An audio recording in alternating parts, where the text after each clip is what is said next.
What's that mist through which the globe insinuated itself? The double Renaissance in Italy, then Northern Europe.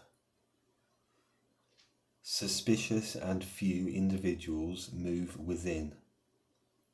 Voltaire, Shakespeare, Francis Bacon, Copernicus, and Machiavelli, reforming the lost epoch.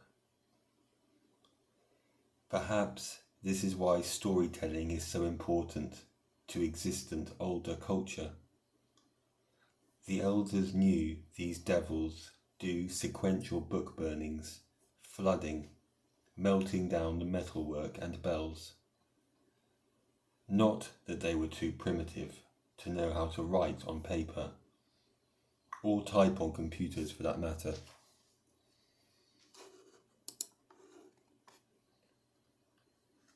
Swedish, German, and Dutch fairy tales are always referring to epic castles, palaces, gatherings of people.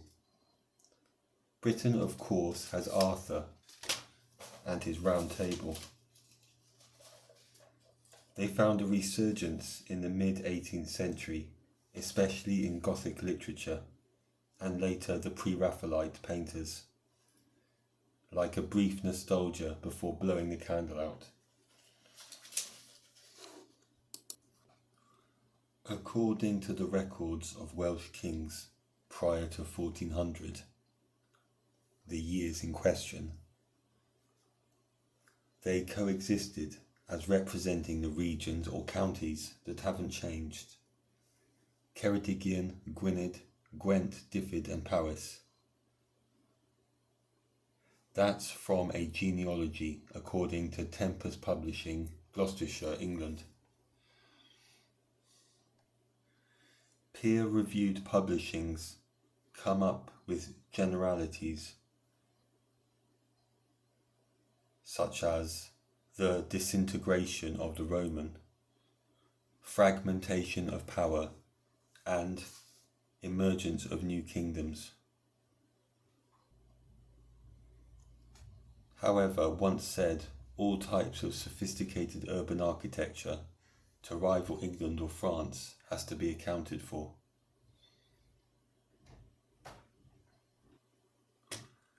What if the Norman conquest saw the earliest phase of an agenda, a silent war set out to overthrow or at least succeed Tartaria Old World,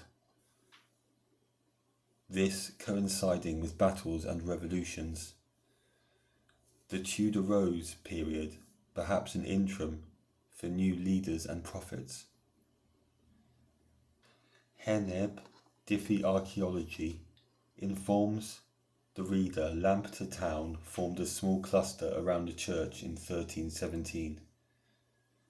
There is evidence of plot boundaries and a weekly market. In 1728, the population is recorded at 300 souls. The University of Lampeter quadrangle is completed in 1827. As with founded, careful choice of words, they don't say started. It is designed by the celebrated C.R. Cotterell, who worked with a William Playfair on the National Monument. You can be excused for wondering if these names are made up. There are no photos of these people. The Canterbury building was demolished in 1971 without explanation.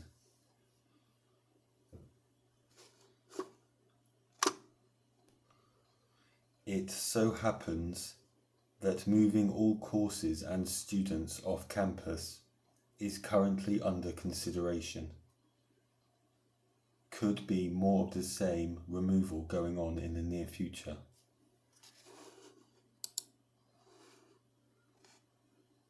The university was rebuilt 1880 under the auspices of spooky sounding 16 Club and architect Graham Jackson.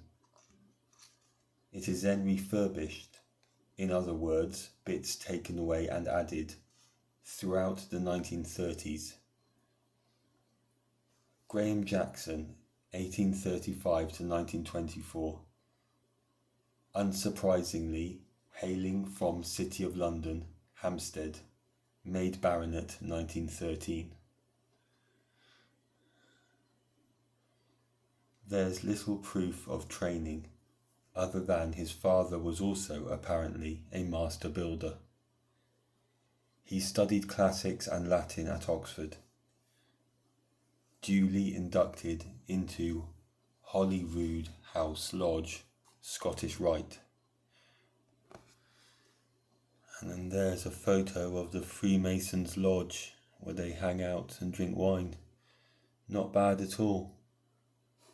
With the ruins of a really beautiful looking church there with the flying buttresses.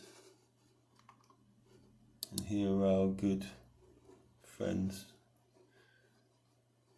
Masons.